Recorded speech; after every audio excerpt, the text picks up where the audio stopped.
નમસ્કાર દર્શક મિત્રો, ગુજરાત ડિવિઝન ન્યૂઝમાં આપનું હાર્દિક સ્વાગત છે। સમાચાર સંજેલી તાલુકાના ચમારિયા ગામે હોળી ફળિયામાં લાઇટ વિના અંધારપટ છવાયો।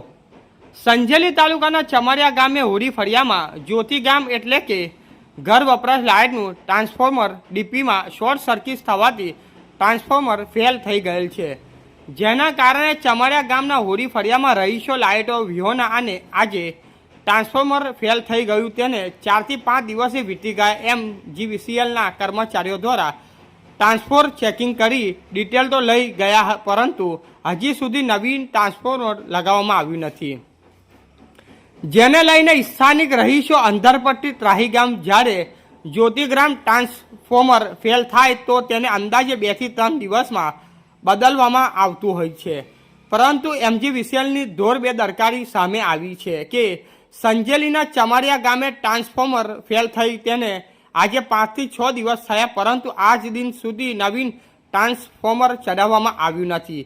તો સ્થાનિક રહીશોની માંગ છે કે એમજીવીસીએલ દ્વારા તાત્કાલિક ધોરણે આ ચમારિયા ગામે હોળી ફળિયામાં ટ્રાન્સફોર્મર બદલે, જેથી કરીને અમે વહેલી તકે પાવર મળી રહે તેવી સ્થાનિક લોકોની માગણી છે। રિપોર્ટર વાદી બરવસી, લીમખેડા, દાહોદ। સમાચાર જોવા માટે ગુજરાત ડિવિઝન ન્યૂઝ ચેનલને like, share, subscribe, bell icon press button દબાવવાનું ના ભૂલશો। ધન્યવાદ।